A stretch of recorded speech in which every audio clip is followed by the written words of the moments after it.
साहब फरमाए।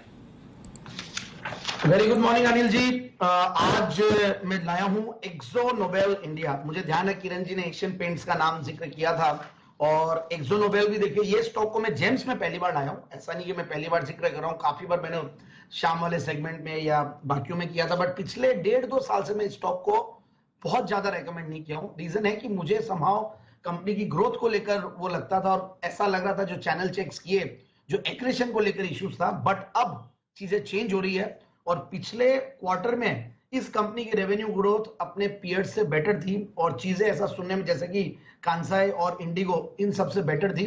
तो कहीं ना कहीं अब जो एग्रेशन और जो माहौल बना हुआ है, एक नीदरलैंड्स की एमएनसी कंपनी है और आप देखिए जनरली एमएनसी कंपनीज का एग्रेशन थोड़ा अलग टाइप का होता है। वो लोग वैसे नहीं होते जैसे कि हम कई बार होम ग्रोन एंटरप्रेन्योर्स करते हैं, तो वो लोग धीरे धीरे चाल लेते हैं और धीरे धीरे जब मूव करते हैं और एक टाइम आता है जब बहुत जबरदस्त ग्रोथ आती है। और ये कंपनी वर्ल्ड की लार्जेस्ट कोटिंग्स कंपनी की सब्सिडियरी है इंडिया में और बहुत ही ब्यूटीफुल हिस्ट्री है।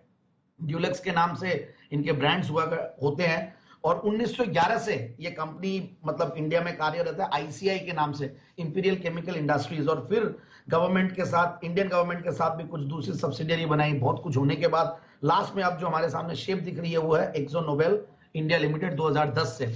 और अब मैं आता हूं इसके पीयर कंपैरिजन पे। तो मैंने जब ग्रोथ की, क्वार्टरली ग्रोथ की बात की, वो तो है ही है। और ओवरऑल आप पी मल्टीपल्स देखें, बहुत ज्यादा सस्ता है बाकियों के मुकाबले।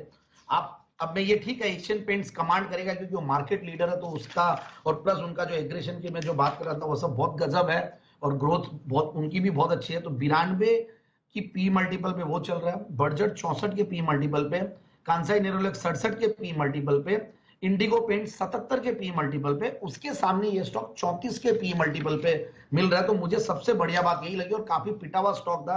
और डाउनसाइड भी देखिए 2000 के नीचे लगता नहीं कि जल्दी से चला जाएगा क्योंकि अब जिस तरीके का पेंट्स में भी माहौल है, अगर आप रियल एस्टेट की डिमांड की बात करें या रियल एस्टेट में ग्रोथ की बात करें तो सरोगेट बेनिफिट्स इनको मिलते हैं।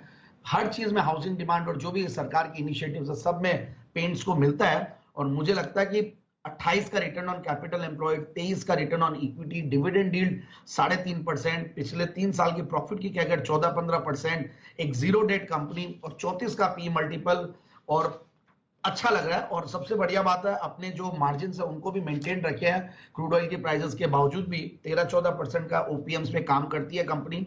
और मैं जून 2021 का देख रहा था प्रॉफिट्स, तो उसके सामने मेंटेन्ड है, दैट इज मोर इंपॉर्टेंट। और टॉप लाइन अच्छी खासी बढ़ी है। और अगर टीटीएम बेसिस पे देखें तो कंपनी अपने highest ever, one of the highest ever पे ही बोलूंगा, 300 करोड़ के लगभग के पैट पे बैठी है। Share holding pattern is extremely impressive, 75% तो प्रोमोटर्स का है ही है। एफआईआईस डीआईएस करीब 12% के लगभग होल्ड करती है।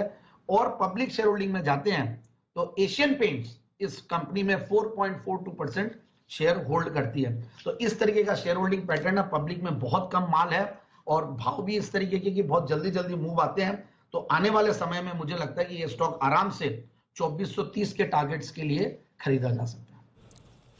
ओके, तो ये है आपके लिए इस वक्त एक्सो नोबेल पर राय जैन साहब की तरफ से आती हुई दिख रही। 2430 के टारगेट के लिए करनी है खरीदारी, यहां पर खरीदारी का